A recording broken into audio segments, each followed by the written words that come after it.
Representative Marjorie Taylor Greene, the Georgia Republican, at a rally in Michigan, said this past weekend that Mr. Buttigieg is trying to emasculate the way we drive by, as she goes on to explain, by supporting environmentally friendly transportation.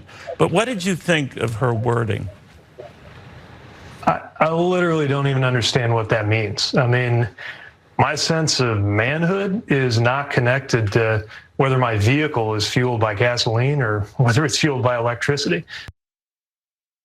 You know, I disagree with Buttigieg on a lot, but he does kind of win you over occasionally in those appearances. Real bad on the policy, and I don't trust him, don't support him for president. But that was a good response to a really dumb comment. Greene had said at this rally, Democrats like Pete Buttigieg want to emasculate the way we drive and force all of you to rely on electric vehicles. What the hell are you talking about, you psycho? What does it have to do with anything? Now, bear in mind, I'm a person who right now owns a gas-powered vehicle. For 3.5 years, I leased an electric vehicle, so I can speak about both of these.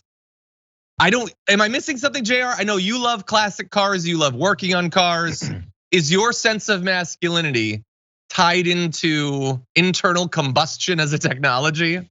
I mean, you gotta name your car with a woman's name, right? So that means you're masculine, you're a man. And also, as I pump all these fumes into our atmosphere, that's also very manly. A woman would never do such a thing. It's really weird how we're connecting all these things. Yes, I complain about Prius drivers, but it's not because they're not pumping enough emissions into the atmosphere. It's because they suck. But their driving skills do. What else is masculine versus feminine when it comes to driving? If you drive at 10 and 2, is that girly? You have to drive with just at noon and make sure your hand is on the shifter at the same time.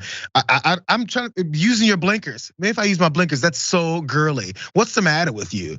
Pumping your blinkers when you're trying to change lanes. I just swerve across 3 lanes and do it anytime I want to, like a man would. How many different things can we connect to the manliness of driving versus femininity of driving? And let's not forget, or let's not let this slip.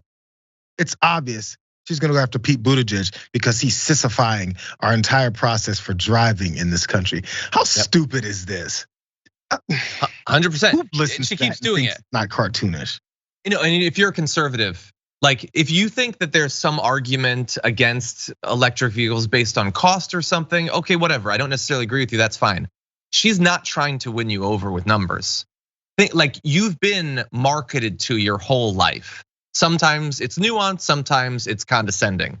You know that this is incredibly condescending. How dumb does she think you are if she thinks this is how she's going to convince you to oppose American auto manufacturers taking their rightful position as the producers of the best electric vehicles in the world? Something that could produce countless jobs and economic growth for our country. She doesn't want that to happen, and she doesn't want you to support it. And so she tells you that if you get in an electric vehicle, your ding dong's gonna shrivel up. Do you think she respects you as a person at that point? No, I looked it up.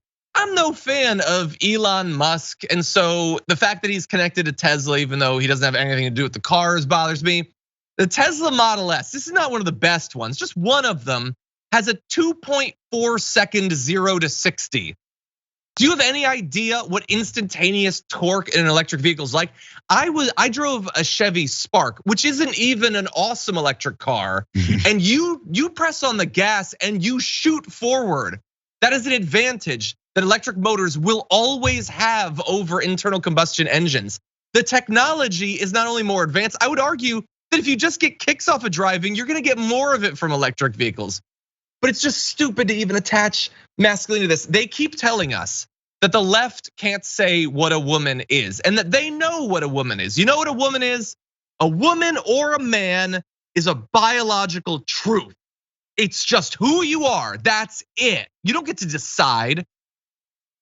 Also, if you're a man and you drive an electric vehicle, you become a lady. Which is it?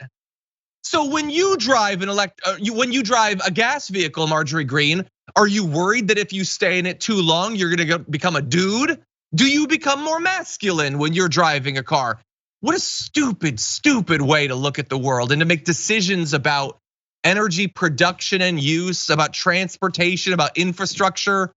We're being led by absolute clowns. John, I was holding that in my back pocket. What? Marjorie Taylor Greene thinks that if you drive a gas-powered vehicle, you're manly. She said she loves Camaros and Mustangs and that gas combustion's coming out. Does that mean she's a trans man? Just wondering. It's ridiculous. No, Just wondering, because they, ridiculous. by the way, they only think trans works as far as trans women. There's no such thing as trans men. Yeah, that is weird how they always pretend that it doesn't exist. What are we gonna do with these people? And apparently she's one. Allegedly, no. Okay, we're obviously playing into her games or whatever. It's so stupid. I really hope that people see past this. Honestly, she's doomed. Okay, Ford came out with their Lightning truck. Rivian's got an awesome truck. Here is the thing that makes her argument completely fail. Conservative dudes sitting in one of these vehicles. That's what it's gonna take. Okay, that's what it's gonna take. Is Elon Musk pushing femininity in our cars? Because that Tesla thing, Oh my God, last I checked, is electric. That's a great point.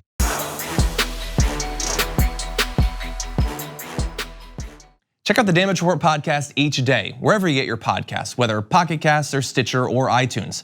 You can join me as I give you the news and stories you want, with a range of co-hosts and interview guests jumping in on the fun each day. Again, that's the Damage Report, wherever you get your podcasts. And if you get them at iTunes, don't forget to rate and review. Sometimes I'll read them live on the show.